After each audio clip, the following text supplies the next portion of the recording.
É bem diferente do que essas milícias do Iraque fazem em pontos diversos do Iraque. E elas têm muito menos armamentos do que o Hezbollah. E mesmo assim elas estão batendo em bases americanas no Iraque praticamente todo dia agora. Ou seja, essa é a configuração, digamos, no oeste da Ásia no momento, que é uma... Eu diria que é a ilustração gráfica do eixo da resistência contra o império, que é uma subdivisão do tema geral, que é a Eurásia contra o que eu chamo de Otanistão. E os dois estão, evidentemente, interligados. Bom, eu detesto falar do que eu falo, mas do que eu faço, mas o meu livro, que está saindo dos Estados Unidos essa semana, esses últimos dias, o título do livro é Eurásia contra Otanistão. É literalmente o que eu estou falando com vocês, né? Que é uma coletânea dos últimos anos, começa no Afeganistão e acaba no Donbass, numa das minhas viagens ao Donbass, a primeira, em fevereiro, que é mapeando os nós desse conflito. A Eurásia, que a gente pode definir não só como o espaço euroasiático, mas também como representando o Sul global e representando o que o ministro Lavrov agora fala diretamente, a maioria global. Nós todos somos a maioria global. O Otanistão é 10, 12% da população global. É outra história. Eles dominam. Por quê?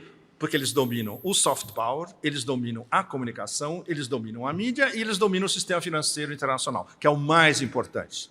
Que aí é que entra o que os BRICS podem fazer em termos de desdolarização, que é uma das grandes discussões em Moscou desde o começo desse ano, quando eles assumiram a presidência dos BRICS. E continua, especialmente nesses últimos dias, e eles têm um prazo curto, porque a ministerial dos BRICS é em junho em Moscou. Eles precisam ter um mapa da mina até a cúpula, que é em outubro. E um tema central, onde está todos eles discutindo, é desdolarização. Isso é uma coisa que a gente pode falar, talvez, nas outras palestras, porque tem muitas reclamações contra o Brasil, inclusive, enquanto isso, que o Brasil não está levando a sério essa discussão. Isso eu ouvi em Moscou e eu fiquei chapado. E é algo que eu gostaria de tentar descobrir aqui, perguntar para alguns atores aqui sobre isso, né? Bom, o tema principal é Eurásia contra Otanistão, ligado ao que está acontecendo no oeste da Ásia por causa da guerra na Ucrânia. Ou seja, a guerra na Ucrânia antecede essa... como é que se chama? Quando se aglutina? A aglutinação nos últimos anos do eixo da resistência. Porque começou em 2014. Na verdade, a guerra da Ucrânia começou muito antes. A guerra da Ucrânia começou em 1991, na verdade, quando os americanos perceberam, opa, temos uma enorme oportunidade de começar a minar a Rússia dentro do espaço pós-soviético. E o candidato principal não era a Geórgia, era a Ucrânia. Mas isso demorou. Eles foram colocando os pontos chaves no lugar até chegar a 2014, onde, basicamente, eles patrocinaram um golpe de Estado. Maidan foi um patrocínio de golpe de Estado dos americanos. Segundo Victoria Nuland, eles tinham posto 5 bilhões de dólares para armar tudo isso. Tem cifras muito mais, eu diria, confiáveis na Rússia, que falam em pelo menos 10 bilhões de dólares. Porque é organizar partidos políticos, como é que chama, dar propinas para oligarcas, é botar todos os oligarcas no seu campo, todos os oligarcas mesmo brigando entre eles, porque basicamente a Ucrânia são 5 oligarcas brigando entre eles. Essa é a história da Ucrânia nos últimos 30 anos. Eles basicamente estão no mesmo campo, no sentido de que vamos fazer um regime estritamente anti-russo. E isso é o foco embrionário do Maidan em 2014. A loucura da história, literalmente, é que nos últimos 2 anos, quando o Otanistão estava seguro, a partir do início da operação especial militar em fevereiro de 2022, Eles tinham certeza de que o plano que já estava armado há anos era infalível. Nós tiramos a Rússia do SWIFT, nós destruímos a economia russa completamente em alguns meses, nós jogamos bilhões de pacotes de sanções em cima, e o nosso exército, entre aspas, exército ucraniano treinado pela OTAN, eles vão desmilinguir esse exército capanga russo uma questão de meses também. Veja bem, isso era o que o otanistão inteiro, não só o Império, estava pensando em fevereiro de 2022. O que está acontecendo 2 anos depois? Vocês acompanhando o noticiário, mesmo o noticiário tendencioso, vocês devem ter visto que a debacle na Ucrânia é em todos os níveis. Não só a depopulação da Ucrânia como um todo, né? O extermínio de várias gerações de jovens ucranianos, o exército se desmilinguindo em diversos pontos do front, que tem mais de 1.000 quilômetros ainda, não vai mais jorrar dinheiro a rodo, tanto dos Estados Unidos quanto da União Europeia, e muito menos essas armas de exceção que, quando chegam lá, ou são destruídas ou afundam na lama, literalmente, tanques, Bradley, A parte, evidentemente, mísseis. Esse é o X da questão. Os russos estão basicamente focalizando como organizar um sistema de defesa ante esses mísseis ingleses e franceses, Scalp e Storm Shadow, que são super perigosos e são lançados imediatamente, e o tempo de resposta é muito curto. E, evidentemente, os mísseis que são lançados contra a Crimeia praticamente toda semana, porque a obsessão desse governo neonazi em Kiev é a Crimeia, basicamente. Não é nem mais o Donbass, que eles sabem que estão perdendo. Está praticamente perdido. É a Crimeia, porque a Crimeia simbolicamente, seria a grande vitória de Kiev se eles conseguem, por exemplo, destruir a ponte da Crimeia, que ainda está. Outro dia surgiu mais um cenário absurdo, dando até uma data, de que em julho eles vão atacar a ponte da Crimeia com 100 mísseis, Storm Shadow e Scalp, e vão destruir a ponte. Bom, eles cometeram um erro enorme, os neonazis em Kiev, que é atacar a Federação Russa por dentro. E especialmente o que aconteceu há 3 semanas, foi na última semana que eu estava em Moscou, antes de voltar para o Otanistão, o ataque terrorista no Crocus Hall, em Moscou, que é um enorme ataque terrorista do lado da capital, num dia de festa, basicamente, contra civis, algo que não tem nenhuma justificação, e o pior ainda, o mais perverso, instrumentalizando tajiks, que são uma minoria étnica do espaço pós-soviético, e jogando em cima da possibilidade de um preconceito que existe, e algo que você sente em Moscou, falando, por exemplo, com a alta classe média, ou com a burguesia moscovita que não dá mais para ir para Saint-Tropez e para Mônaco. Esse tipo de gente. Eles têm um preconceito enorme anti-Tajik. Então, evidentemente, isso foi de uma perversidade enorme, porque eles estavam contando em acirrar o ódio étnico. Os russos não caíram nessa história. A começar por Putin e pelo Conselho de Segurança, o Ministério das Relações Exteriores, o prefeito de Moscou, todo mundo entrou falando, de jeito nenhum. Os tajiks são parte das nossas mais de 50 etnias que vivem num país multicultural, multirracial e multipolar, por definição. Você vai, por exemplo, na exposição Rússia, tem uma exposição espetacular que começou ano passado, fez tanto sucesso que eles prolongaram até o verão. Chama-se Russia Exhibition, né? Exposição Rússia. Tem um pavilhão inteiro onde cada uma das repúblicas tem o seu stand. E a diversidade cultural, étnica, história é um negócio tão extraordinário que muitos moscovitas ficam de boca aberta, porque eles nunca viram isso. Porque eles nunca viajaram, por exemplo, para o Ártico, para ver os nenets, para ver Yamal, onde os nenets ainda vivem em tendas, literalmente. Os budistas, Buryats, perto do lago Baikal, etc. Muita gente que mora em Moscou, em São Petersburgo, nunca foi nessas regiões. E a diversidade cultural e a riqueza cultural, mas é um negócio tão extraordinário. Eu passei dias só indo lá só para conversar com o pessoal dos stands. Aí fala, vem para cá, vem aqui, vamos fazer business. Aí eles dão, por exemplo, um catálogo Business no Tatarstan. É um negócio que nunca passou na sua cabeça. Aí quando você vai ver, os caras estão em desenvolvimento como se fosse a China há 20 anos atrás, em diversas regiões. Energia verde, renovável, tudo. Além do fato de que a maior parte desses oblastes, dessas províncias, lugares absolutamente magníficos, intocáveis, virgens, selvas, lagos, montanhas, etc. Um negócio fantástico. E a diversidade cultural.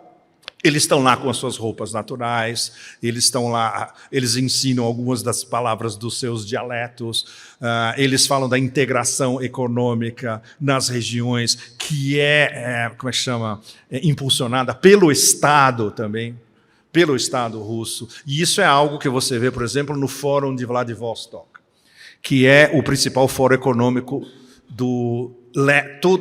a Sibéria e todo o leste da Rússia. Se chega nesse fórum, uma coisa extraordinária, num campus de uma universidade ultramoderna, chiquérrima, tudo que você pode pedir de melhor, na beira de um lago, com Vladivostok ao fundo, e, justamente, todo mundo discutindo business.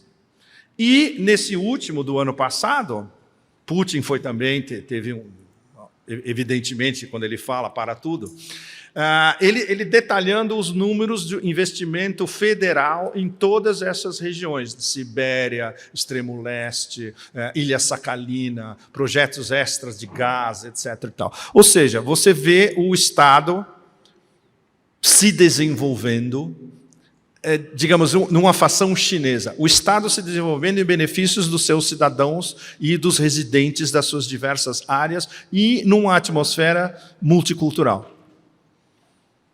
Extraordinário. Bom, eu me desviei completamente, né? Eu comecei a viajar nas minhas viagens na Rússia, que um dia eu vou querer contar para vocês justamente como é que é viajar pelo leste, como é que ir para o Mar Negro. Eu agora virei um fanático do Mar Negro. A cada 2, 3 meses eu estou no Mar Negro, porque tem sempre fóruns. E você chega no Mar Negro, você chega na praia aqui. É como se, vamos para Santos? Vamos para o Mar Negro, vai para Sochi. Então, ir para Sochi é como ir para Santos, evidentemente. Todo mundo tranquilo. Eu tenho um amigo de Moscou que se retirou para morar nas montanhas e para escrever por causa do clima. E ele está educando os filhos dele, como ele é o tutor da educação dos filhos, em casa, num ambiente absolutamente extraordinário, nas montanhas, a 20 quilômetros do mar. É uma Rússia que você não vê nunca, né? E é uma Rússia muito diferente de Moscou, onde tem aquele inverno do norte barra pesada, né? E é um centro urbano gigantesco, 12, 15 milhões de pessoas, etc. Você chega em Vladivostok, é ainda mais extraordinário. Você está na Ásia falando russo. Eu cheguei, olhei e falei, nossa, imagina, eu fui para a Ásia há 30 anos atrás. Eu me mudei para a Ásia do Ocidente em 94. Para vocês terem uma ideia, na época da morte do Ayrton Senna, ou seja, um tempo imemorial. Né? Aí eu estou andando em Vladivostok, o primeiro restaurante que eu vejo se chama Singapura. E eram singapurianos fazendo a melhor comida de Singapura e chinesa. E os clientes eram singapurianos, coreanos, mongóis, etc. Totalmente multicultural. Mas você sente que você está no extremo do império, é russo e é asiático e está intercalado. E é completamente multicultural. É um dos nós que a Rússia pode vender do planeta como, vocês querem um mundo multipolar? A gente tem aqui dentro. E eles têm dentro, em todas essas regiões. Isso é extraordinário. Bom, eu acho que eu dei essa volta para chegar ao ponto de o que está acontecendo agora na guerra da Ucrânia e o fato de que esse atentado no Crocus contra a população civil, sem nenhum motivo, na capital, instrumentalizado, e com a Ucrânia instrumentalizando, entre aspas, um movimento islâmico fantasma, que é o ISIS-K. O ISIS-K é uma variação do Estado Islâmico, e K é de Khorasan. Khorasan é essa região, historicamente, do nordeste do Irã, parte do Cáspio, Turcomenistão e norte do Afeganistão.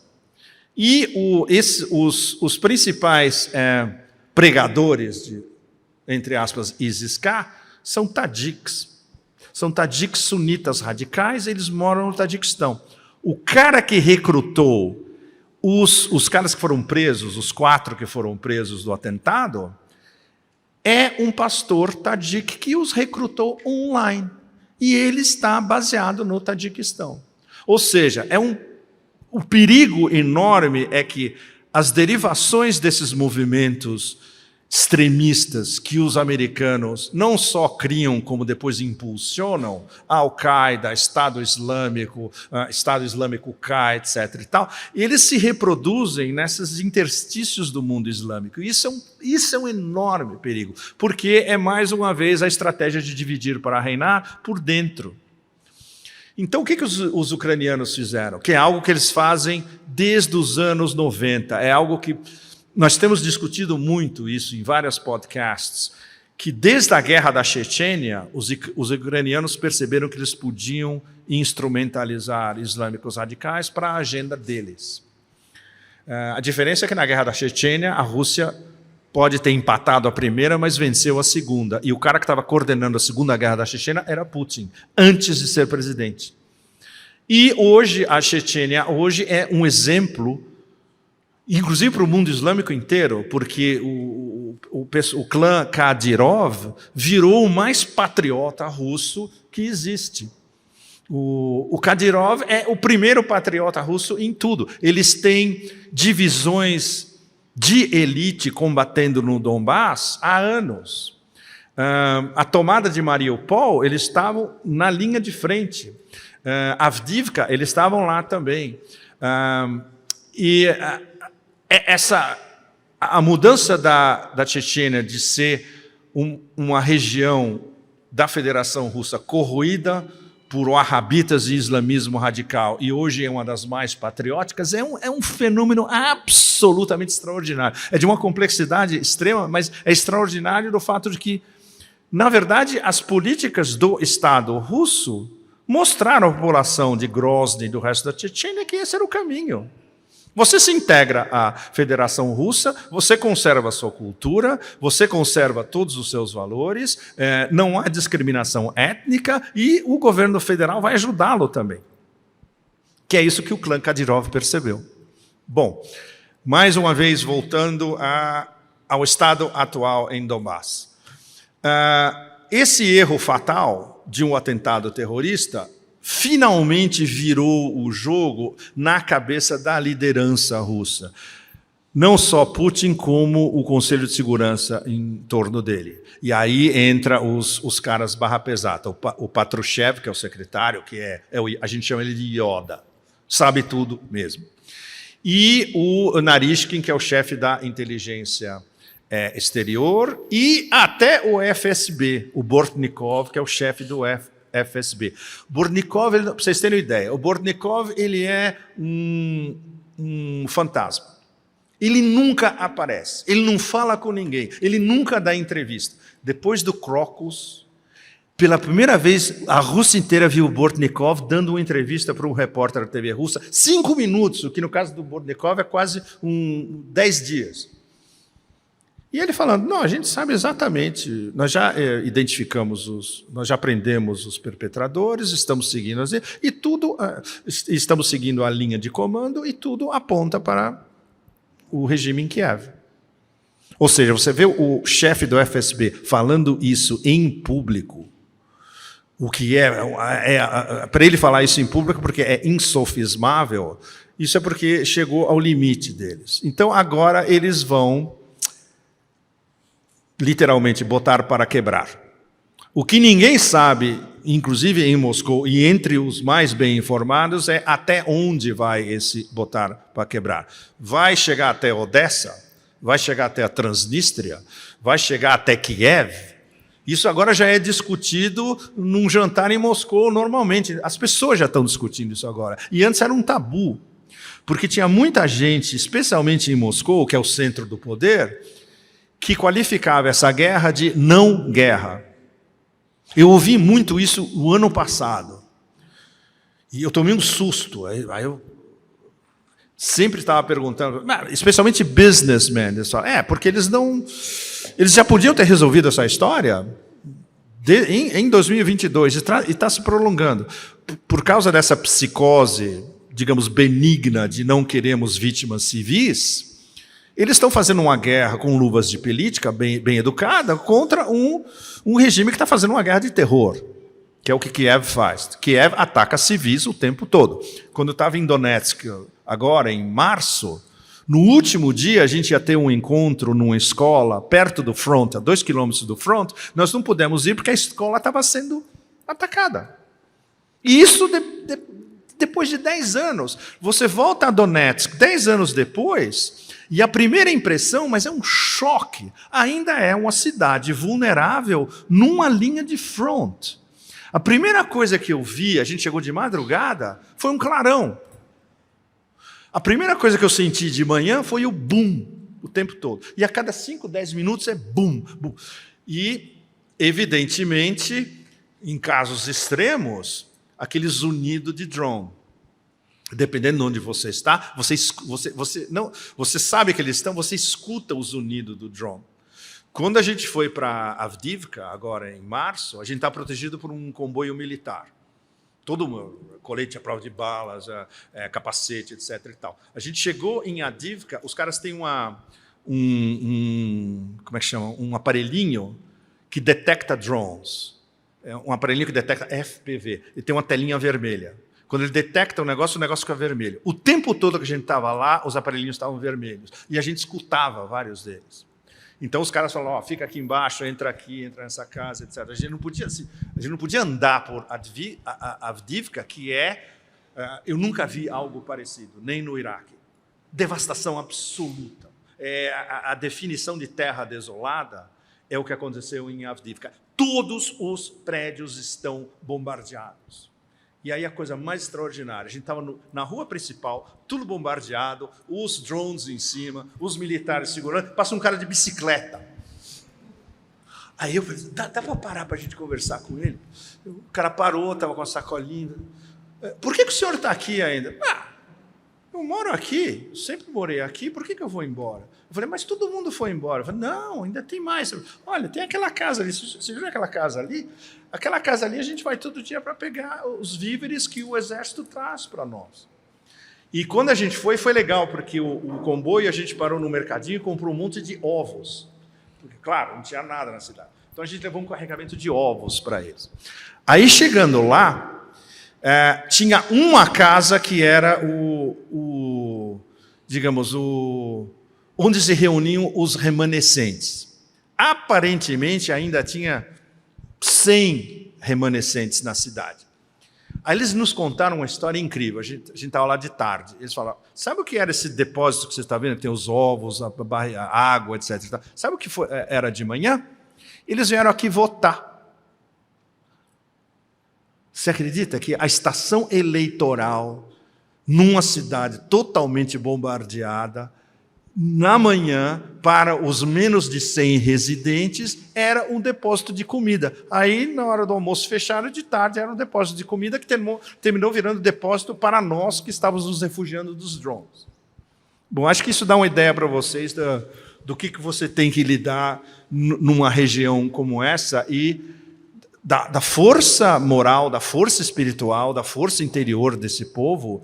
E, especialmente em Donetsk, eu fiquei muito impressionado, porque é uma cidade de mineiros, é uma cidade proletária.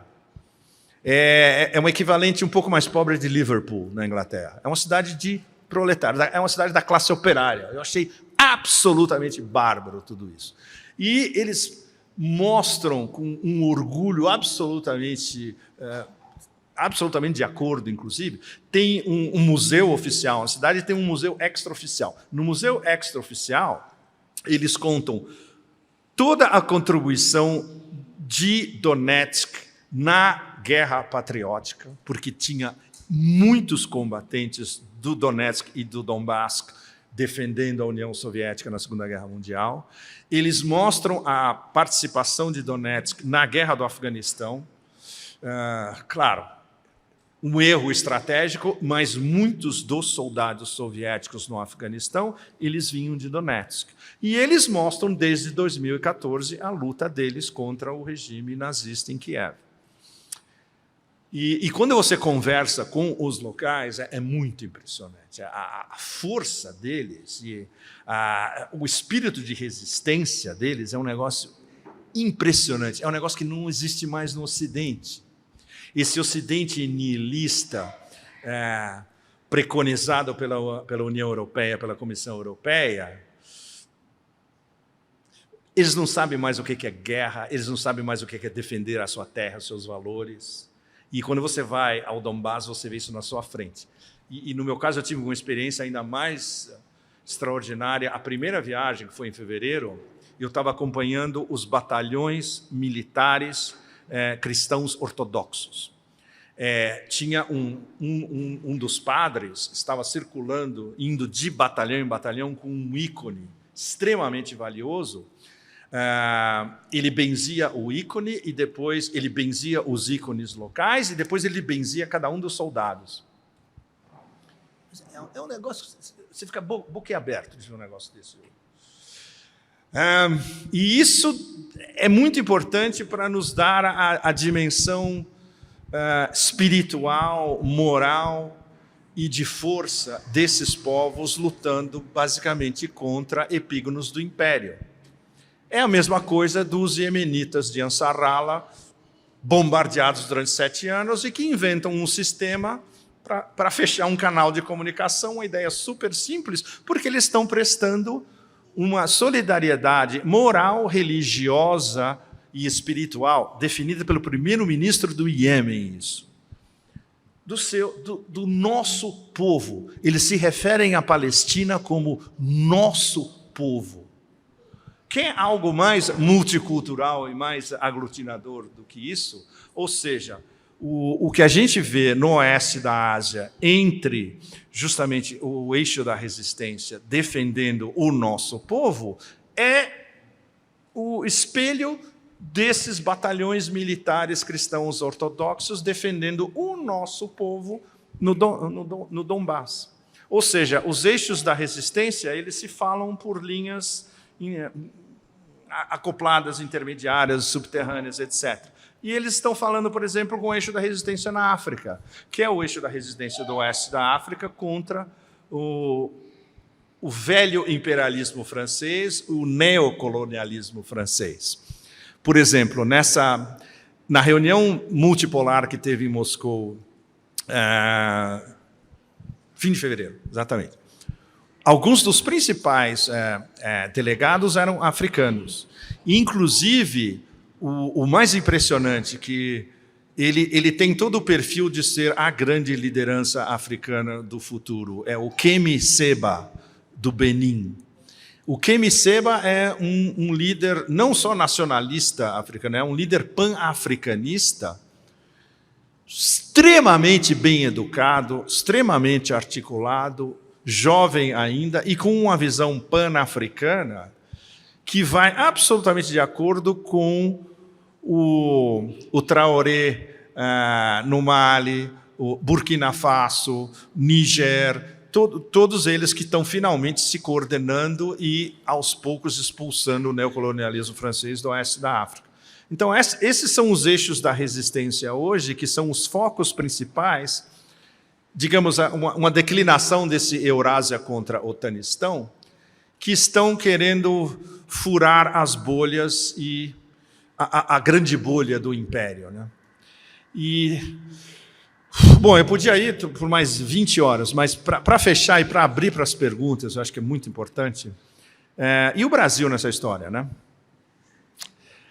Infelizmente, na verdade, eu estou aqui nesses dias para ouvir de vocês e nas outras cidades, porque eu estou muito longe, para ouvir de vocês onde o Brasil se situaria nesse maioria global contra o Otanistão, e que Brasil esse que vai se situar dessa maneira, e quais outros Brasis não se situariam dessa maneira. Porque tem uma coisa muito, muito séria que aí é diretamente ligada ao big picture. O Império está sendo expulso da Eurásia, especialmente China e Rússia. China é muito mais sofisticada, porque as economias estão interligadas, então a expulsão americana tem que ser paulatina e extremamente bem calculada. O que, no caso deles, 5.000 anos de diplomacia, eles fazem assim. A Rússia está literalmente tentando expulsar o Império, não só da Rússia, como do espaço pós-soviético. E é muito difícil porque tem dividir para reinar no Cáucaso, na Ásia Central, e isso vai continuar, não vai desaparecer. No Afeganistão. Bom, a Índia tem o problema interno da Índia absolutamente irresolúvel, uma mistura de complexo de inferioridade em relação aos anglos e essa demência hindutva, hindu-nacionalista antimuçulmana. E mais o problema de castas. Se eles não resolvem esses três problemas, nunca vai ser uma grande potência. Nunca. Infelizmente. Por mais que a gente admire a cultura indiana. É uma outra história. Na Europa, a Europa, do ponto de vista tático para o Império, eles ganharam. Esse round eles ganharam. Porque a guerra na Ucrânia é uma guerra contra três atores. É uma guerra contra a Rússia, por razões óbvias. É uma guerra contra a Europa, porque é uma guerra para tornar a Europa um vassalo indefinido do Império. E é uma guerra contra a China, porque é uma guerra contra as novas rotas da seda. Cortar canais de comunicações e corredores de comunicações da China que passam pela Rússia e pela Ucrânia e indo para a Europa Oriental. Os chineses já perceberam e falaram, e daí? A gente tem outros canais. A gente não precisa usar a Ucrânia, a gente não precisa usar a Sibéria. Eles estão usando o que eles chamam de canais centrais, via Ásia Central, Irã e Turquia. E podem usar o Cáucaso também. Então, a vitória do Império no momento é vassalizar a Europa, desindustrializar a Europa, que é um processo que está numa velocidade espantosa, especialmente na Alemanha, ex-líder da União Europeia, e torná-la completamente subjugada à agenda do Império, que é algo que eles conseguem porque eles controlam as instituições europeias. Essa é uma discussão que, por exemplo, se eu iniciar essa discussão em Paris, eu vou ser preso, aqui, na mesa, na hora. Eles se recusam a admitir.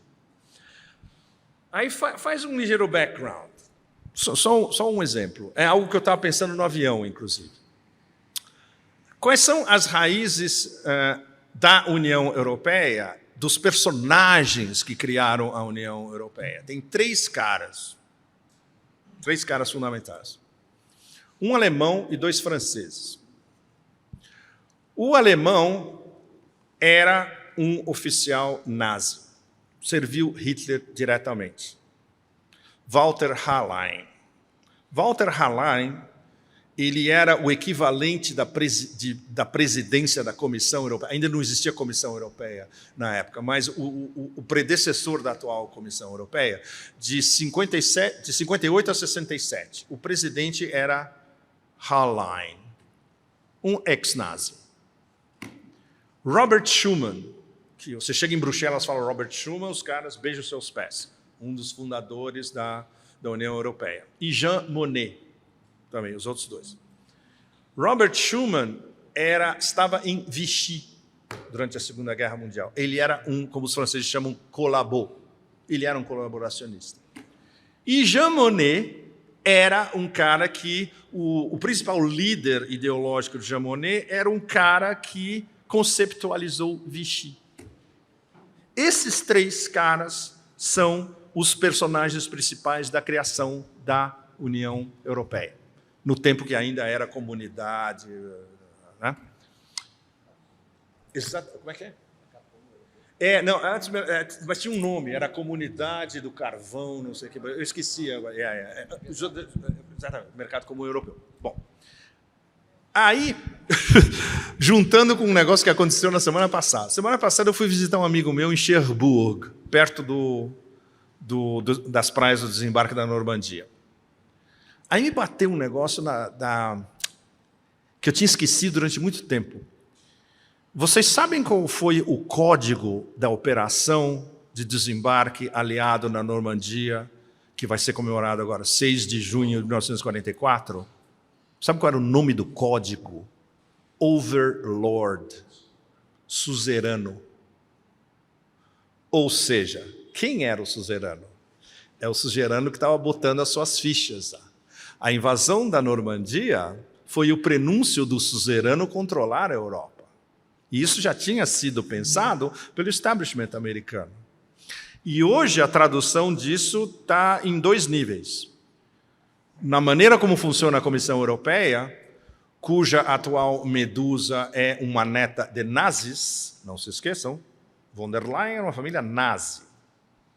Vovô von der Leyen era um nazi. E a OTAN.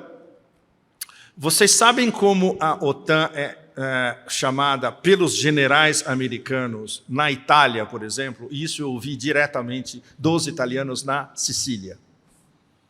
AMGOT, que é o acrônimo para Território Ocupado pelo Governo Americano. Literalmente. Os generais americanos se referem não só à Sicília, onde tem uma base da OTAN gigantesca em Sigonella, mas como a Europa como um todo, como um território ocupado pelo governo americano, AMGOT.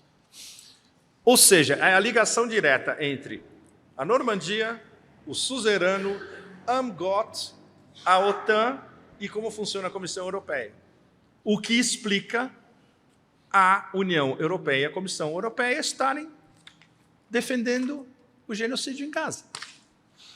Não precisa ir muito mais longe. É só você ver as raízes. E é só você ver os personagens das raízes e você ver os personagens que estão lá hoje. Onde qualquer líder da comissão, especialmente, que tivesse um pensamento um pouco mais independente, jamais seria admitido. Porque Bruxelas, do jeito que Bruxelas funciona, a OTAN manda em Bruxelas, ou seja, a OTAN manda na União Europeia e na Comissão Europeia. E quem manda em Bruxelas? Washington. Então, a linha decisória para tudo em relação a como funciona o projeto hegemônico no Ocidente coletivo inteiro é Washington, Bruxelas, mais Bruxelas dividida em 3. OTAN, União Europeia, Comissão e aí as capitais que não têm voz própria. Paris, Roma, não tem voz própria. A OTAN tem voz própria, porque é a voz do poder hegemônico, que agora quer uma outra OTAN. A OTAN que eles querem, eles pensando que a aventura na Ucrânia ia dar certo.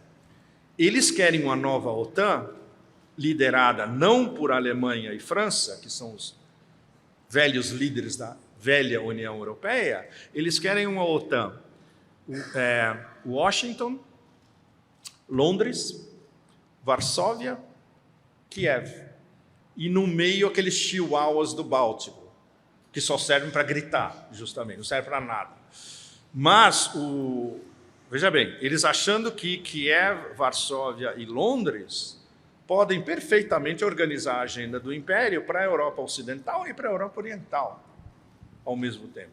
Esse é o plano original que agora está desmoronando, e isso que os está levando ao desespero, porque a contraofensiva russa, seja como ela se organizar no próximo verão, nos próximos meses, até o fim do ano, segundo Shoigu, ministro da Defesa, a operação acaba em 2025, ou seja, até o ano que vem, indo até Odessa, não indo até Odessa, não importa, porque as condições para o futuro do que sobrar da Ucrânia, e isso está sendo dito agora por todos eles, desde o Putin até Lavrov, toda a cadeia.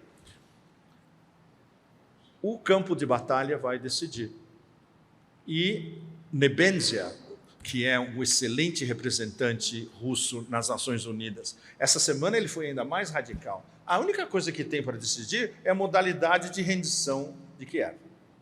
Então, a gente está nesse ponto agora. Ou seja, virou de ponta cabeça a história toda, muito por causa do ataque desesperado e extremamente perverso contra civis no Crocus, em Moscou.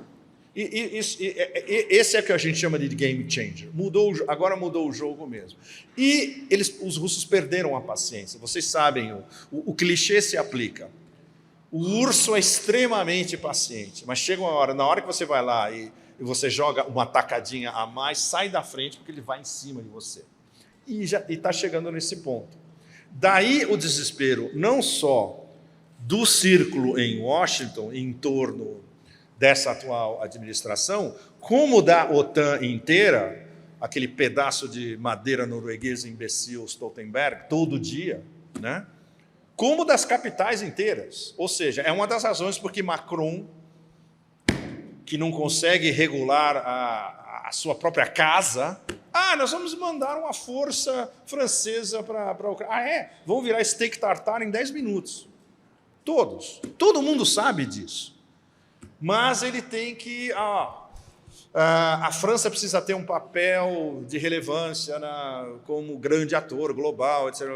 Ninguém mais acredita nisso. E os próprios eleitores franceses não acreditam nisso também.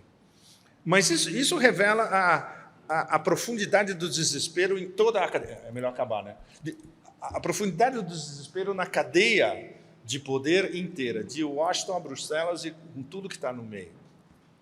Então, essa é a conjuntura perigosíssima que a gente está agora. O Rui lembrou bem que há uma séria possibilidade de uma guerra.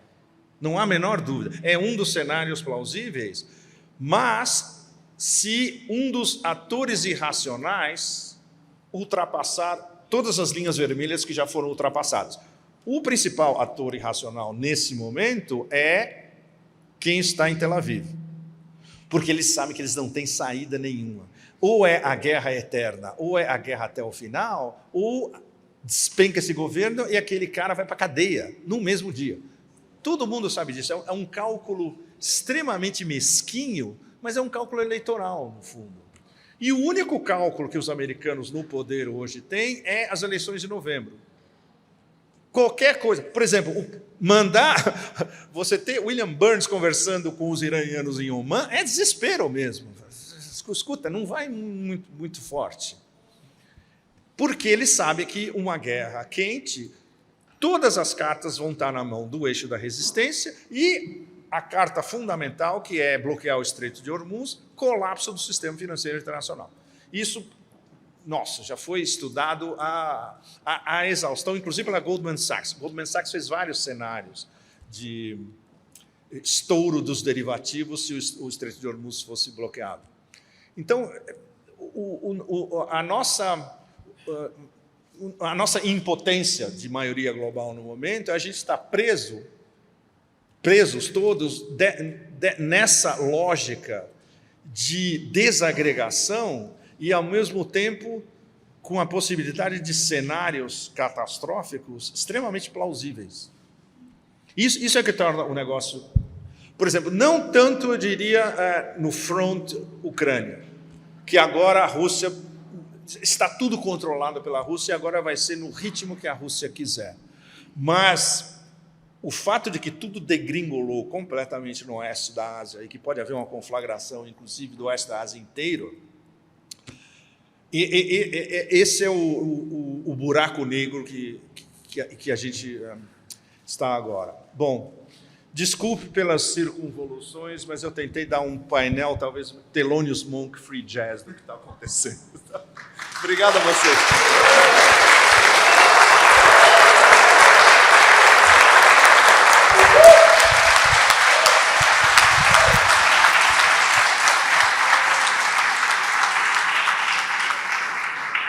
Bom, obrigado ao Pepe, obrigado a todos vocês. O pessoal vai posicionar o microfone para quem quiser fazer algumas questões, mas eu queria antes só passar para o Mário e para o Rui, se eles quiserem fazer alguma questão final também, antes do público aqui. E a gente pode ficar aqui até 10 horas no máximo. Puxa, tem 1 hora. Tem 1 hora ainda, né? Obrigado, Pepe. Foi brilhante. Free Jazz, muito quente. Pepe, a pergunta é a seguinte: você acha que os israelenses vão entubar essa? Ou vão responder como eles alardeiam em dobro? Está em suspenso. Nesse momento está em suspenso. Tem 3 ou 4 cenários que vazaram um pouco na mídia israelense. Um deles que é o mais demente possível, que é atacar a usina de Natanz, que é a usina nuclear. Outros cenários mais brandos, entre aspas, ataques a interesses iranianos, provavelmente na Síria. Talvez eles optem por isso, porque é uma resposta, mas é uma resposta relativamente branda e não é uma resposta que escala, exatamente. A diferença é que não só o chefe do IRGC, como o chefe do exército iraniano, como o vice-ministro das Relações Exteriores iraniano já falaram: qualquer ataque que tiver contra nós a partir de agora, a gente responde em segundos. Ou seja, não vai ter mais... Por exemplo, eles são atacados na Síria, direto e indiretamente, o tempo todo, praticamente toda semana. A partir de agora mudou o jogo. É o que eles chamam de... contenção estratégica, exatamente, nova equação, eu botei no título da minha coluna essa semana, justamente, a nova equação do Irã. A nova equação é contenção estratégica, não é mais paciência estratégica, e é isso que muda o jogo completamente. Ou seja, qualquer coisa que os israelenses fizeram vai ter resposta, e aí é uma escalação, né, constante.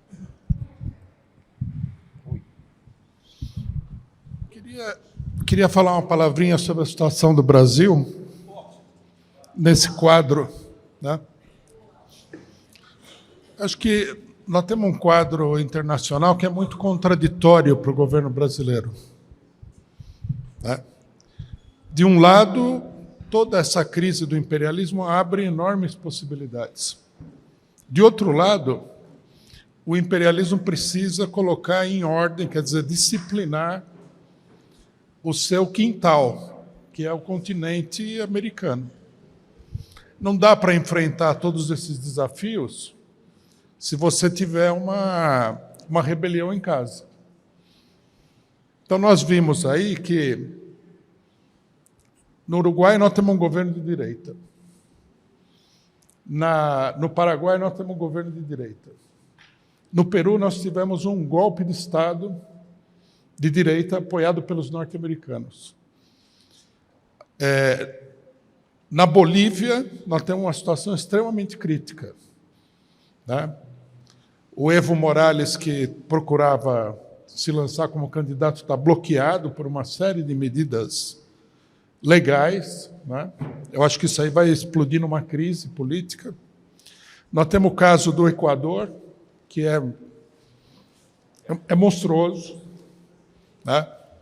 Quer dizer, o único país da América do Sul, que é a parte mais importante da América Latina, que está numa situação favorável é a Venezuela.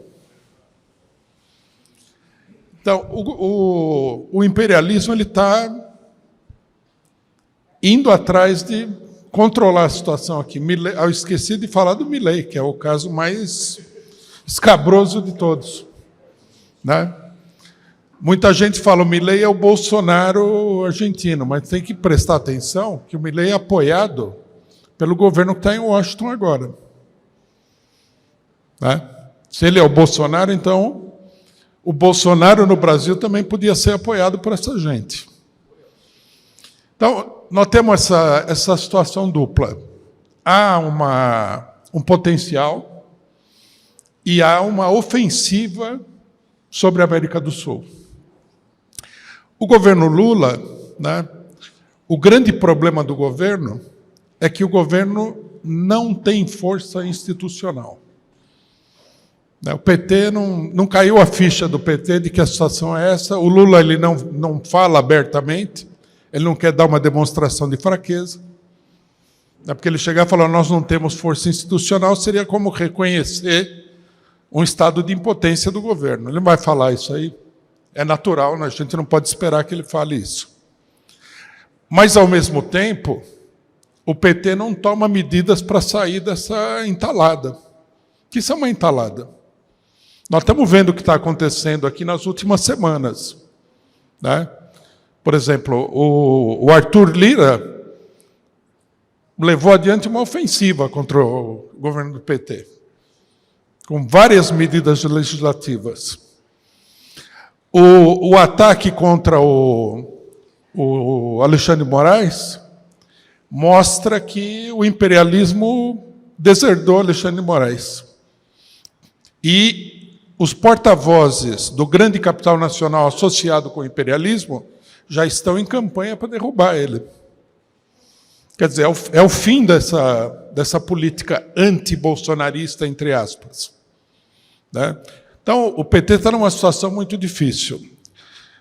O governo Lula, né? Lula é governo. Nós temos que...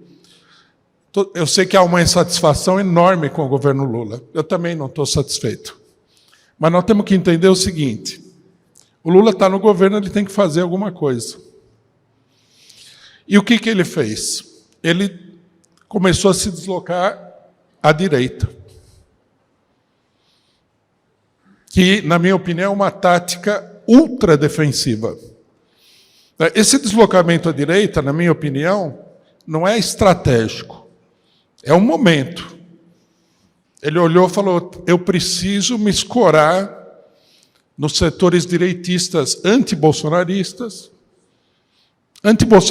entre aspas, né? Para poder sobreviver. Eu preciso de um acordo político que permita tocar o governo para frente, ver se nós vamos conseguir melhores condições por uma mudança no cenário econômico internacional, por uma mudança no cenário econômico nacional. Quer dizer, ele está, num certo sentido, ele está ganhando tempo, está jogando o problema para frente. Né? Um problema que acontece, eu acho que é fácil de perceber isso daí, é que o setor crítico, que é muito importante no apoio ao governo Lula, está muito insatisfeito. Né? E o país, ao contrário do que a direção do PT procura mostrar, o povo não está feliz, não está satisfeito. Por exemplo, nós temos já o anúncio de várias greves no serviço público. O governo do PT, o Lula é um ex-sindicalista, vai lá, vai negociar, vai procurar, né, ver se ele consegue, como é que se diz, apagar esse pavio aí que pode explodir na cara dele. Mas é um sinal problemático. Quer dizer, você está assediado pelo imperialismo, pelo bolsonarismo, e pode ser assediado pelas massas populares. Né? Aí alguém vai dizer o seguinte: mas o funcionalismo é uma elite. Tudo bem, até certo ponto é verdade isso. Os professores universitários são uma elite. É um sindicalismo de classe média. Mas isso daí já é um sintoma da situação de conjunto. Não dá para você falar: não, eu vou ignorar esse pessoal, porque esse pessoal não representa o povo. Não, eles são a primeira manifestação de um problema mais profundo.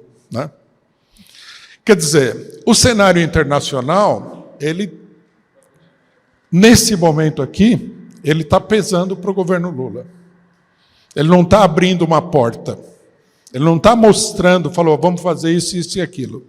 Está pesando. Né? O governo está muito emparedado.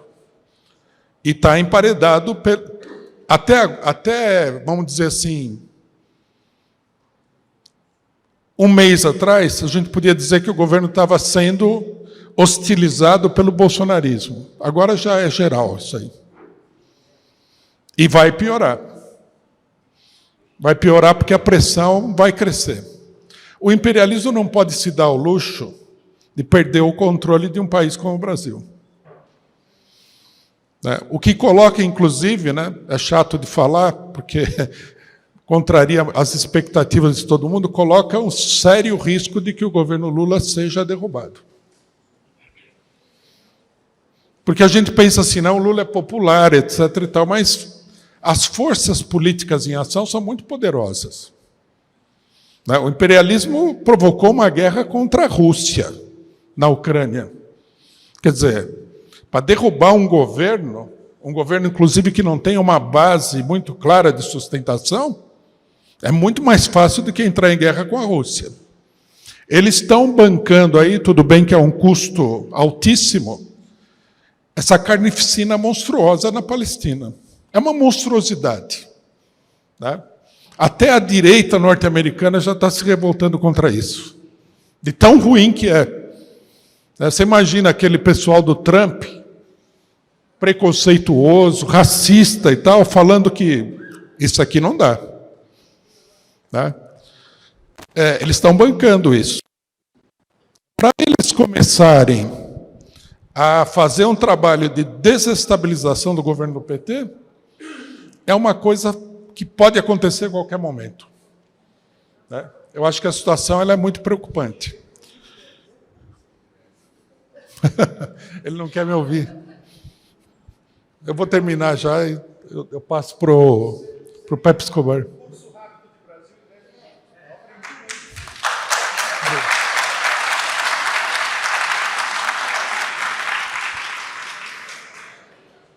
Eu acho que o governo do PT, não é meu papel dar conselho a ninguém, mas analiticamente eu diria o seguinte: é preciso reestruturar toda a política do PT.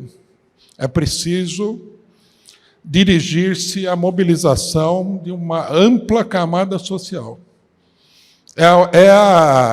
O melhor seguro, não vou dizer que é o único, porque a situação política ela é fluida. Né? Num dado momento ela aponta para cá, mas depois ela, por alguma coisa outra que aconteceu, ela muda. Então não vou dizer que é a única alternativa. Mas o correto, na minha opinião, seria criar uma ampla base popular para o governo. Não uma base eleitoral. Uma base como tem o bolsonarismo. Uma base que é ideologicamente motivada, que é organizada. Né? Para vocês terem uma ideia, esses dias eu vi uma informação que eu acho que é muito importante. O jornal de maior tiragem no Brasil é a Folha da Universal.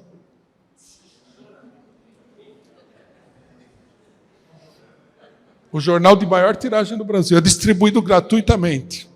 Mais de 2 milhões de exemplares.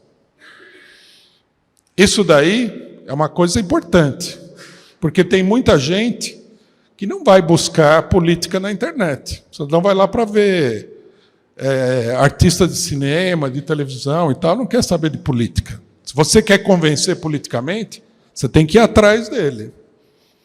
Então, é importante ver isso daí. Eles têm rádio, eles têm televisão, eles têm reuniões das igrejas evangélicas. Tudo bem, nem todo evangélico é bolsonarista, mas há um setor importante aí, que nós não podemos desprezar. Tudo bem, se todo mundo sabe, eu estou chovendo no molhado. Né? Só que eu não estou vendo... Se todo mundo sabe isso daí, o governo do PT, então, está sabendo do perigo e não está fazendo nada para contornar o perigo. Tá? Só queria deixar isso aí, porque o próprio Pepe Escobar falou que ele queria ouvir alguma coisa sobre o Brasil. Eu acho que é uma situação muito preocupante. E o cenário internacional é decisivo nessa situação.